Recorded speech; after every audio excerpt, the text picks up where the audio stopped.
Қапастағы ғұмыр, екінші бөлім. Санжар камераға келіп орнына жайғаса кетті.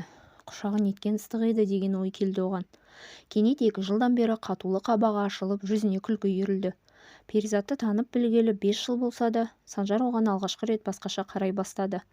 Бұрындары да Перизаттың өзіне деген ерекше көзқарасын байқағанымен аса мән бермейтін. Санжардың көтеріңкі көңіл күйі байқаған Өркенбай ақсақал: «Балам-ау, қатулы қабағыңды жазып, мұз жүрегіңді жібіткен қай жан? Әлде сағынышына айналған ару келді ме?» деп күлді. «Сіз де айтады екенсіз ақсақал», деп жымиды Санжар да, қуанышын жасыра алмай. Сол күні Санжар өзін ерекше бақытты сезінді. Ыңылдап әндетіп жүріп, камераны өзі жинап шықты. Көптен бері жабырқаулы жүрегіне Перизат жылулық сыйлап, Санжарға жаңа өмірге жетелейтін үміт сыйлағандай еді. Санжар сол түні алғашқы рет темір торының ішінде тыныш ұйықтады. Алғаш рет Ғалияны ойламастан тәтті ұйқыға кетті. Шынында Перизат Санжарды Ғалия екеуін таныстырған күні ұнатып қалған болатын. Бірақ тұла бойын билеген сезімді тұншықтырып, жан баласына айтпаған Перизат іштей ғана өз-өзімен тынып жүретін. Іштей мейлі, тағдыр Санжар екеумізді бір етпесе еді, көз алдымда бақытты болып жүрген жеткілікті деп жұбататын еді өзін Перизат. Санжар абақтыға қамалғанда, Ғалия ғашығына күмәнмен қарап, сенімсіздік танытқанда, Перизат іштей Санжардың тілеуін тілеп, оның кінәсіз екеніне еш шүбәсіз сенген болатын. Әпке, өзін ойлашы, Санжардың адам баласына қиянат жасау мүмкін емес деп шырылдаған сіңілісіне Ғалия: «Адам аласы ішінде деген. Кінәлі болмаса, не үшін түрмеде отыр? Қатысын жоқ шаруаға араласпа» деп ұрсып тастаған. Санжарға қатысты сот үкімі шыққан күні Перизат тағдырына қарғыс айтып, қайғыдан қан жұтқан болатын. Денсаулығы күрт нашарлап, әке-шешесі қыздарын шетелге емдетуге алып кеткен еді. Өзге мемлекетте өмір үшін күресіп жатса да, Перизат Санжарды ойлаудан танған емес. Үнемі оның анасына хабарласып, хал жағдайын сұрап, қолдау көрсетуді әдетіне айналдырған. Ұшақтан түсе сала анасына түрлі сылтау айтып, Санжарға асыға алып келгенде осы махаббат еді. Бүгінгі таң Санжар үшін ерекше атты. Көзін аша салысымен Ғалия емес, есіне бірден Перизат түсті. Еріксіз жымиды да: «Қашан келеді екен, сұрамаппын да ғой. Ақмақ басым-ай, не деген дұрыстап сөйлесіп алмадым екен» деп өз-өзін жазғырып алды. Таң атысымен есіктен көз алмады. Күзетші камераға кірген сайын мені шақырып қалар ма екен деп үмітпен қарап отыр. Перизат анасы екеуі әкесін жұмысқа шығарып салып, таңғы астарын ішіп отырғанда есік қоңырауы дыз етті. Жүгіріп барып есікті ашқан Перизат аң-таң күйде тұрып қалды. Қарсы алдында шамасы 1 жасар баланы құшақтаған әпкесі Ғалия тұр еді. Санжар тағатсыздана күткенімен Перизат келмеді. Кездесу уақыты аяқталған кезде тағы баз баяғы қалпына түсіп, көңілі су сепкендей басылып қалды. «Сен ақмақсың, Перизат сені қайтсын. Жай ғана бір сәттік сезім жетегінде құшағына ене кеткен аруды бақытына балап үлгергенін қалай» деп Санжар өзіне өзі ашуланып үлгерді.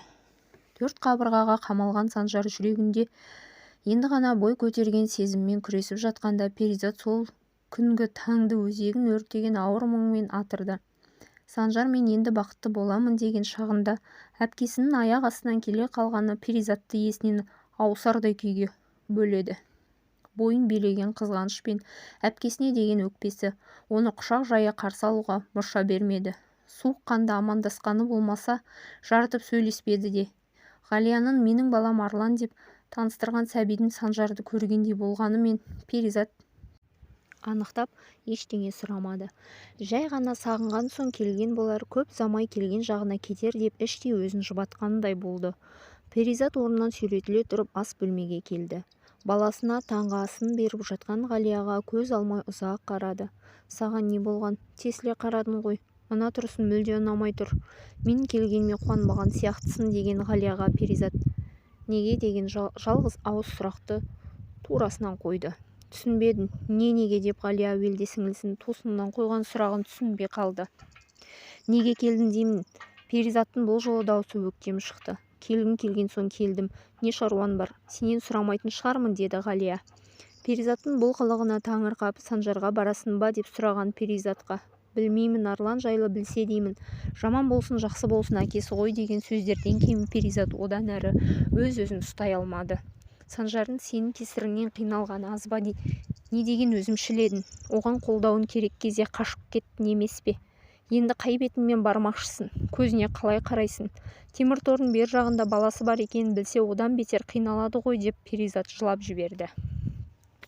Санжар үшін сонша шырпыр болғаны не?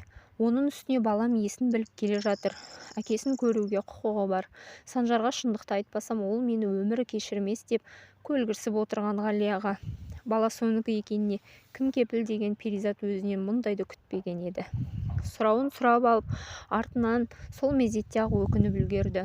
Ғалия қарсы алдында тұрған сіңілісін танымай аң-таң күйде тұрып қалды. Перизат жүгіре басып бөлмесіне кіріп кетті. Сол күнгі сорақы әңгіменің соңы сол жерде басталып, сол жерде аяқталғандай болғанымен, бұл апалы сіңілілердің шайқасын бас еді.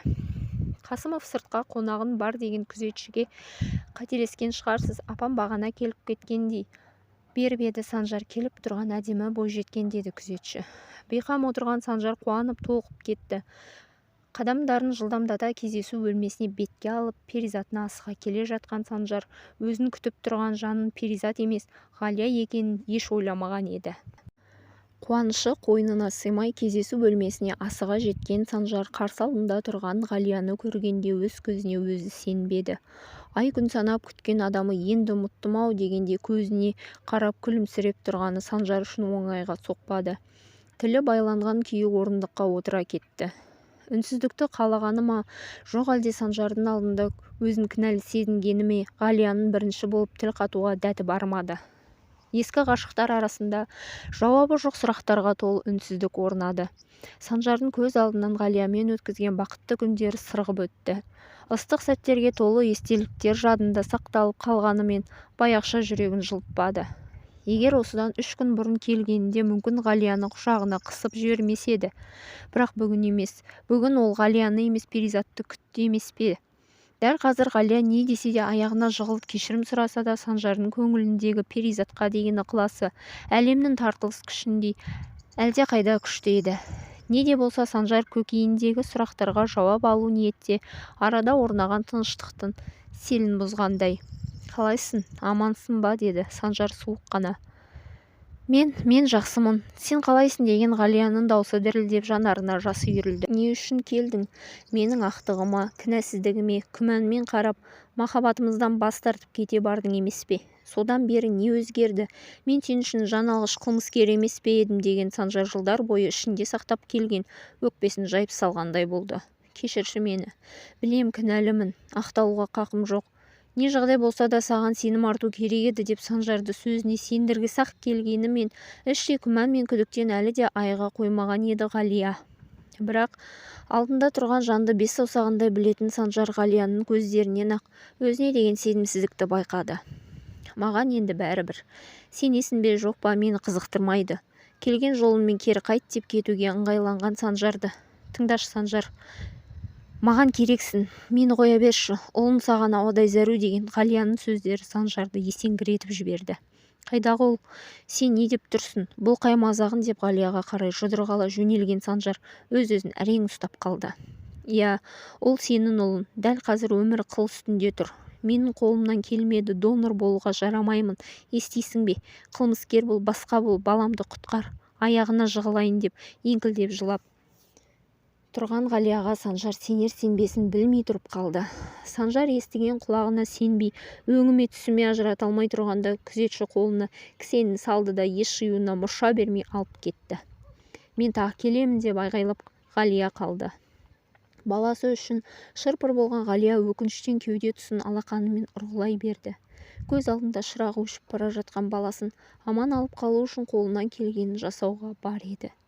Кезінде қылмыскер санап өмірінен сызып тастаған жанның алдында күні-түні жалбарынып жатуға дайын Ғалия осы уақыт ішінде Санжарды мүлде танып үлгермеген екен. Санжарға баласын құтқару үшін Ғалияның кешірім сұрап жылауының еш қажеті жоқ еді.